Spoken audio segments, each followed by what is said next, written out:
पिछले एपिसोड में आपने देखा कि लिली ने कार्तिक को अपने पास बुलाया और उसे धीरे से कुछ समझाया।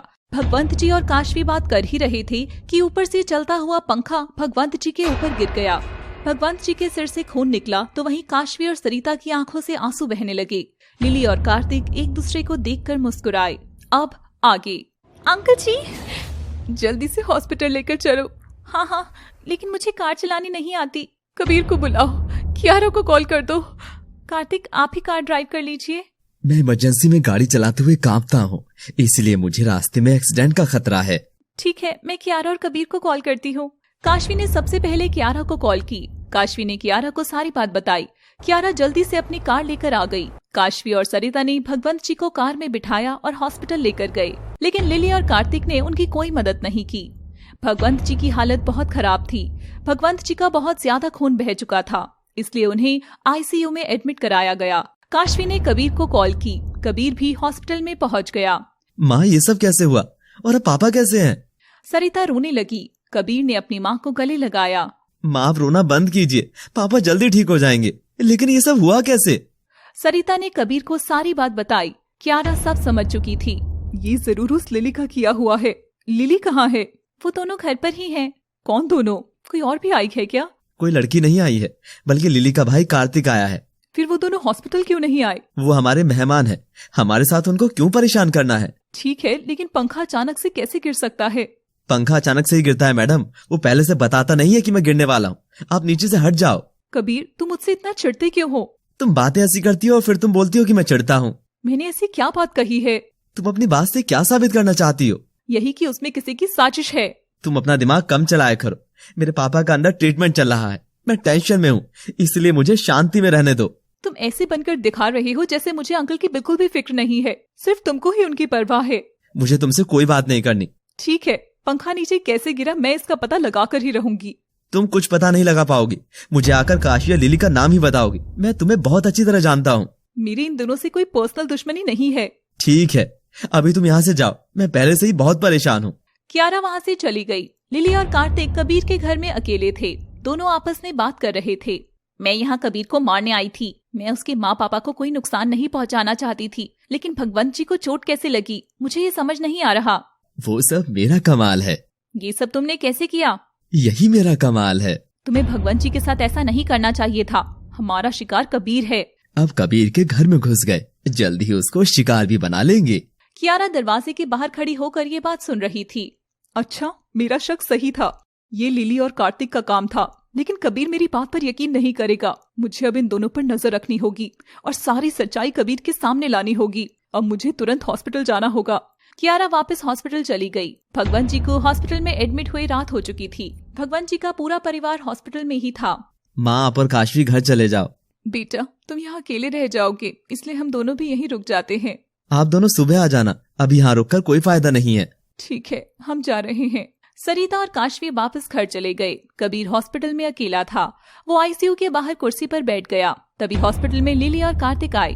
उनके पीछे कियारा भी छुप छुप कर आ रही थी। तुम आसपास कहीं छुप जाओ, मैं अकेले ही उसे खत्म करके आ जाऊंगी। क्या तुम्हें मेरी मदद नहीं चाहिए? मैं एक जहरीली नागिन हूँ, उससे मैं अकेले ही निपट लूंगी। कियारा हमारा पीछा कर रही है, इसलिए उसका ध्यान भटकाना है। अब आगे क्या करना है शायद तुमको समझ आ ही गया होगा। मैं सब समझ गया हूँ। लिली आईसीयू की तरफ जा रही थी। कार्तिक दूसरी तरफ मुड़ गया। ये दोनों अलग अलग दिशा में जा रही हैं। मुझे किस ओर जाना चाहिए? लिली बहुत तेज है, इसलिए मुझे लिली के पीछे जाना चाहिए। जरूर ये लिली की कोई चाल है। कार्तिक आगे चला गया। कार्तिक ने पीछे मुड़कर नहीं देखा। कियारा ने लिली के पीछे जाने की कोशिश की, लेकिन कियारा को लिली कहीं भी दिखाई नहीं दी। मुझे लिली कहीं भी दिखाई क्यों नहीं दे रही? कियारा आईसीयू के बाहर पहुंच गई, जहां कबीर कुर्सी पर बैठा सो रहा था। तभी कियारा की नजर कुर्सी के नीचे गई, जहां नीली नागिन थी। नीली नागिन ने कबीर के पैर में डसने के लिए जैसे ही जीभ बाहर निकाली, कियारा बहुत तेज चीखी, कबीर! कबीर की आंख खुल गई। वो जल्दी से कुर्सी से उठ गया। क्या हुआ? तुम ऐसे क्यों चीख रही हो? कबीर, नीचे देखो। कबीर ने नीचे देखा। नीली नागिन वापस जाने लगी। कियारा दौड़कर कबीर के गले लग गई। ये नीली नागिन यहाँ भी आ गई? तुम इससे पहले से जानते हो? हाँ, ये एक बार पहले भी मुझे काट चुकी है। उस दिन काशी ने मुझे बचा लिया था और आज तुमने बचा लिया। लेकिन सोचने वाली बात ये है कि ये नागिन बार बार तुम पर अटैक क्यों कर रही है? ये हॉस्पिटल तक भी पहुंच गई। हाँ, लेकिन हो सकता है कि ये अलग अलग नागिन हो। नीली नागिन? मैंने पहली बार आज नीली नागिन देखी है। लेकिन ये सांप भी हो सकता है। ये नागिन ही है, क्योंकि मैंने कई कहानियों में सुना है। तुमने कहानियों में क्या सुना है? नागिन का अटैक करने का तरीका और इसका तरीका एक जैसा है, इसलिए ये सांप नहीं नागिन है। अब जो भी हो, इससे 2 बार बच चुका हूँ मैं। ये दोबारा भी आएगी। मुझे सांपों से डर लगता है, अब तुम मुझे मत डराओ। नागिन वापस जरूर आती है, और नागिन का तुम पर 2 बार अटैक करना कोई संयोग नहीं, ये सोची समझी साजिश है। यार, अब सांप भी सोचने लगेंगे तो हम मनुष्यों का क्या होगा? अगला फिजिक्स का नियम वहीं से निकलेगा। तुम सारी बात मजाक में क्यों ले रहे हो? तुम बात भी तो मजाक वाली ही कर रही हो ना। कबीर, एक नागिन का 2 बार अलग अलग जगह तुम पर अटैक करना कोई संयोग नहीं, ये इच्छाधारी नागिन भी हो सकती है। हाँ, ये सोचने वाली बात है, लेकिन तुम इस बारे में माँ और काशी को कुछ मत बताना। ठीक है, मैं नहीं बताऊंगी, लेकिन अब तुम्हें अलर्ट रहने की जरूरत है, क्योंकि ये तीसरी बार भी आएगी। कियारा। हाँ। तुम कुछ दिन तक मेरे साथ रह सकती हो, क्योंकि मुझे सांपों से डर लगता है। ठीक है, मैं तुम्हें छोड़कर कहीं नहीं जाऊंगी, लेकिन तुम ही मुझसे लड़ाई करते हो। अरे, लड़ाई तुम करती हो।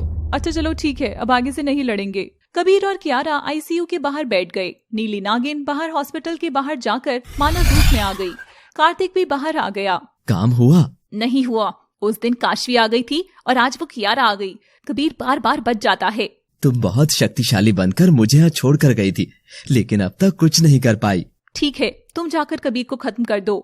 मैं तो जब चाहे तब उसे मार सकता हूँ, लेकिन पहले तुम्हारी शक्ति देखना चाहता हूँ। मेरे जहर के बाद तुम पानी भी नहीं मांग पाओगे। तुम एक मामूली से लड़के को नहीं मार पा रही हो, मुझे क्या मारोगी? मैं सिर्फ अपने दुश्मनों के अलावा किसी को नहीं मार सकती, इसलिए कबीर अपने दोस्तों की वजह से बच जाता है, और तुम भी बच जा रहे हो। लेकिन जिस दिन कबीर अकेला मिल गया, उस दिन उसे शमशान पहुंचा दूंगी। तुमसे कुछ नहीं हो पाएगा।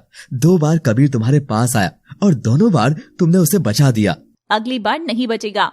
चलो अब घर चलते हैं। लिली और कार्तिक वापस कबीर के घर चले गए। अगली सुबह सरिता काशवी हॉस्पिटल जाने की तैयारी करते हैं। लिली भी अपने कमरे से बाहर निकल आती है। आंटी जी, आप लोग कहीं जा रहे हो क्या? मैं और काशवी हॉस्पिटल जा रहे हैं। मुझे भी अंकल जी से मिलना है। हाँ ठीक है, तुम भी चलो। कार्तिक भी मेरे साथ चलेगा। हाँ, उसे भी बुला लो।